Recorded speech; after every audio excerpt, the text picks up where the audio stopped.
Hello, everybody, my beautiful abundant healers.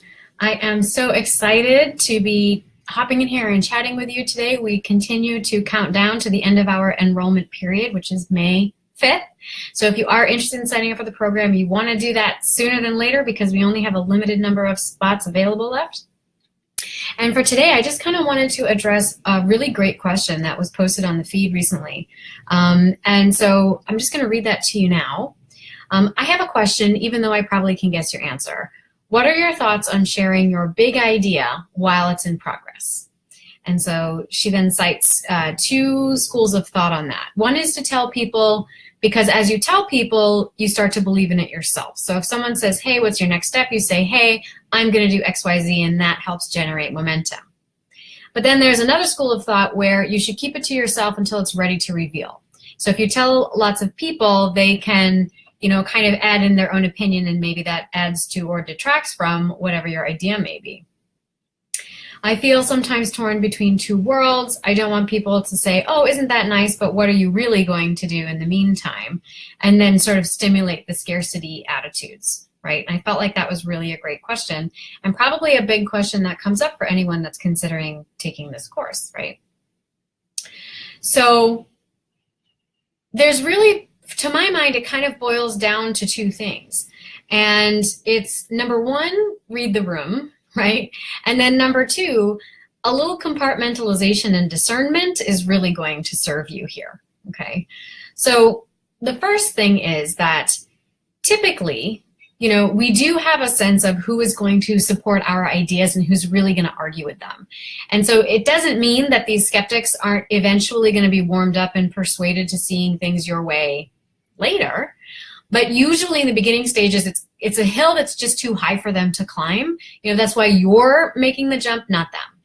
So if you have decided to take the leap or you're considering taking the leap, I think that you are probably still in a place where you're a little raw, you're a little fresh, you're a little vulnerable, you're still maybe questioning yourself a little bit.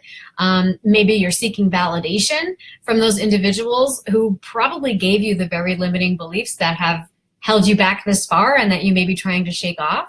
And so you start to think to yourself, if I can convince them that this is the way to go, then it must really be the way to go, and I can tell myself I made a good decision, right? But you have to remember that that kind of need for validation, that is going to keep you small. It's a mechanism that is going to hold you back every time. Okay, it stimulates your perfectionism, all that stuff. You've already decided for yourself that this is the way to go, and you have to put your faith and your trust in that. You have to guard that. You have to become kind of like a knight of the round table and a protector of the wisdom that is your higher knowing and inner being, right? Because as you step into a new way of being and attempt to adopt a new perspective on the world, you bring with you all your dreams, right? All of your visions for abundance, everything that you want to do with your practice and your message. And you have to think of those things, at least at first, as kind of like a defenseless child, right? It is powerful. Children are incredibly powerful. They are filled with the wisdom of the universe because they've not yet been taught to think of themselves or anything else otherwise. But still, a child needs a parent to love and guide and protect it. Right? And like a child, your idea, your message, your project, your business, it will grow, it will get stronger, and it will ultimately be able to defend itself, to speak for itself, right? But for now, I would recommend that you are discerning and that you make very selective decisions about who you expose your ideas to, not because they're going to steal it, but because they may squash it, right? We talked about this in one of our earlier live streams, that researchers show us that if you don't act on an idea within 5 seconds, automatic pilot in your brain tends to squash it because your brain fears change, okay? And so if you are suggesting something new, other people are going to have the same reaction. They're going to want to squash it, okay? This is kind of a paradox that we really address in my program, The Abundant Healer 90 Days to Scale Your Practice Online. Increasing your visibility while also being discerning about your exposure, right? Visibility, that is lesson 7 in our program. Your exposures should have a goal, and they should serve you and your soul clients in some fashion. And so here's kind of an interesting thing. I'm going to give you a personal example. sometimes the people closest to you are actually the least interested in your growing visibility. So for example, I spent 5 years trying to get 5 unpublished romance writers' scripts published. I won awards in unpublished writing. Editors would pick it up and then they would like leave their job, or something would always happen and everything would always fall through. And then finally I recruited these other art therapists. We wrote a book about attachment, complicated grief, and art therapy. I submitted a proposal. It was the first nonfiction thing I'd ever written. Within 2 weeks I had a contract on the table. Okay. Now you could imagine that perhaps maybe I had been working so hard at this, I'd been pouring all kinds of time, energy, and effort going to conferences, researching, blah, blah, blah, that maybe one of my family members might be interested in reading it. Not a one. Not a one has ever read any of the unpublished novels I've written. Not a one has ever read the one book that I've published so far, right? So after spending years of struggling with that stuff, right? My family they were aware of it. They would ask me about it. They would show interest in what was going on with it, but nobody wanted to read it. You know, it's almost like they felt like, well, I know you well enough. Why do I need to read that? Okay. Now, the more I started making videos on YouTube, okay, talking about visibility, a sister of mine, I have 3, a sister of mine accused me of being an exhibitionist, and another criticized my voice and delivery. Now, regardless of what it might seem now, at that time, I was very shy about putting myself out there on the internet. And it was like I would sweat bullets every time I would do it. And I was like, no, I got to do it. I got to do it. I got to do it. And I would script everything. And I found teleprompters and things. And, you know, it was like, how am I going to make sure that this video is right on point? And I would, you know, full makeup, and my outfit would have to be planned out. You know, today I'm just wearing the t-shirt that I tie-dyed with my son this weekend, right? Like, I just hop in here with my sweatshirt sometimes. I don't even have makeup on half the time. Really, it's just about showing up and being who you are. But I had such issues with that initially.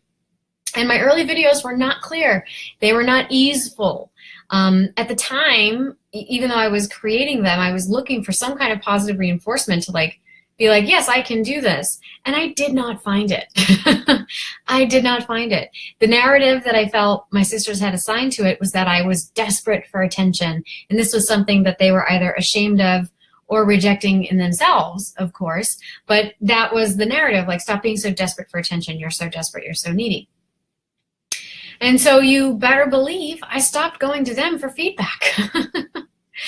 Now, just recently, both sisters actually complimented me on my videos and on my resourcefulness at being able to create the sizable audience that I have online.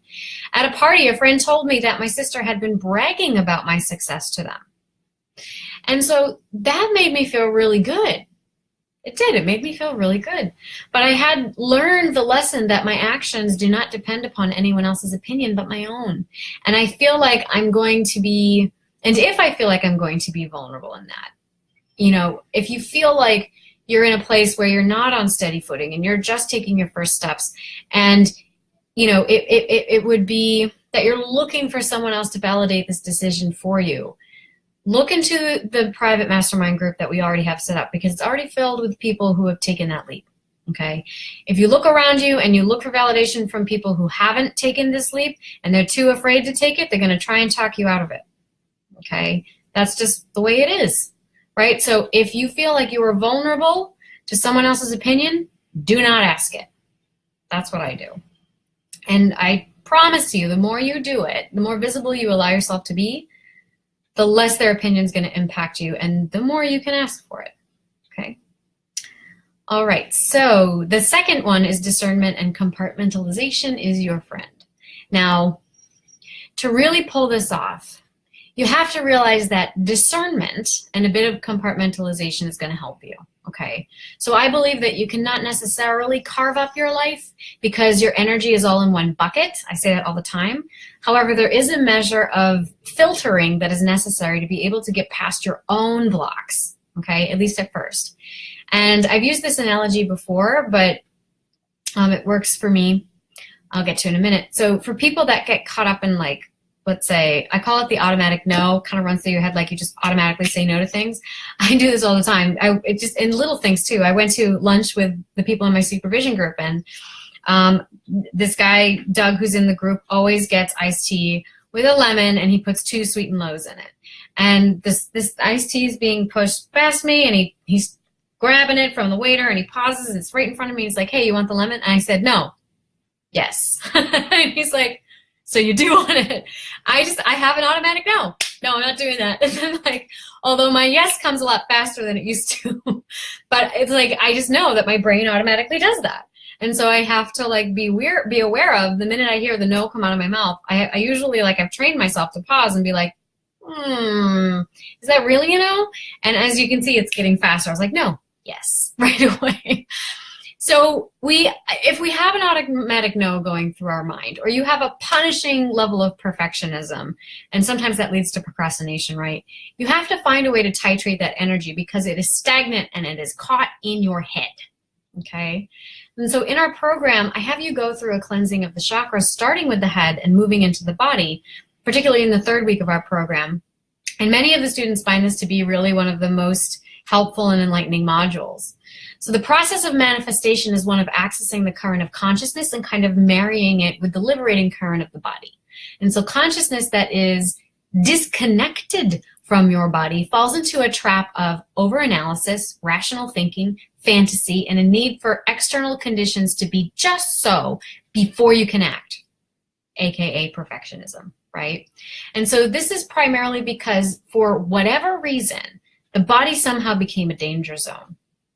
And so part of the work in realizing the power of the body and its role as the organizer of your vibration, right? The body translates the visualizations of your abundances into the vibration that will call it into concrete reality through your feeling states, okay?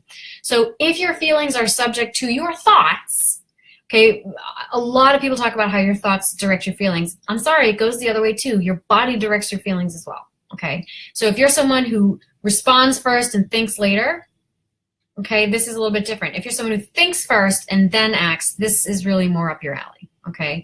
So if you're someone who gets caught in your thoughts and you feel like that is stopping you up, if your feelings are subject to your thoughts, you have to throw a wrench in that wheel, however you can do it. So for me, it's been using okay, it's a bit of an extreme visualization, because I have been an extreme perfectionist. I've spent most of my life living in my head. Finding my body was a huge part of my transformational process, and that's why Module 1 is so in-depth with it. But basically, I just imagine cutting off my head, putting it in a bag that's like slung over my shoulder, and I see my body moving forward, doing what it needs to do, operating under this philosophy of imperfect action is better than no action at all, right? And getting results. And so once the results start to appear well enough to convince my overthinking mind, I put my head back on, and my body basically says to my head, see, I told you so. And so I know it's a bit gory, but I have found that there is a conversation going on between my body and my head, and rather than judge that, I use that, I explore that, I play with that, I think of images and internal dialogues that are going to help me move forward with the way that my energy is moving throughout my body. And sometimes it's different. Sometimes I don't have to do that. Other times I feel like I do. So part of the benefit of taking my program, the Abundant Healer 90 Days to Scale Your Practice Online, is that we talk a lot more in depth about these kinds of mindset blocks, particularly in modules 1 and 2. And not just mindset blocks, but body blocks, right? Activating the energy vortices within your body. And so the 90-day intensive program, it's really a one-stop shop that teaches therapists, coaches, and healers how to create, launch, and scale online group coaching courses and or passive income funnels. And if you have never made $1 online, created a single lesson, or you have absolutely no marketing list at all, you can still do this program. We are going to help you build all that. And without having to waste a ton of time, energy, effort on piecemealing a lot of different programs together or wasting money on experts and gurus, okay? Now, I should have done this at the beginning of the video, but I didn't, so I'm going to do it now. If you don't know me, my name is Brianna McWilliam. I'm a creative arts therapist, Reiki practitioner, and online entrepreneur with over 12 years of clinical experience. But it only took me a little under 2 years to gain the kind of financial success that I've had online, okay? And so I really have a fire in my belly when it comes to teaching you how to achieve the same success that I have had simply by tapping into your higher knowing and applying practical tips and tools that you need to start see your dreams take shape in reality and certainly continue to expand, right? And so this program, it's a journey that really leads you through the leaping, landing, and thriving phases of your practice. It is the exact steps that I use to start generating up to 10K per month in online revenue in little over a year. And I did it with no prior experience in marketing technologies. I have no business background. I'm an illustration major, and I went to graduate school for psychotherapy, right? I also did it with a broken heart, next to no money in the bank, raising a 6-year-old on my own and taking care of family members with chronic illnesses. And so if you're interested, there is no time to lose because enrollment does close on May 5th. Okay, so I'm going to put a link in the caption of this video for you to check it out. I know I referred to the leaping, landing, and thriving phases of your business. If you don't know what phase of business you are in, I would also invite you to check out the link. You can watch some training videos, free training videos there to help you get a sense of where you may be on your journey to having a successful practicing career. So I hope you'll check that out. I hope you'll join us again tomorrow for another live stream, and have a happy Tuesday.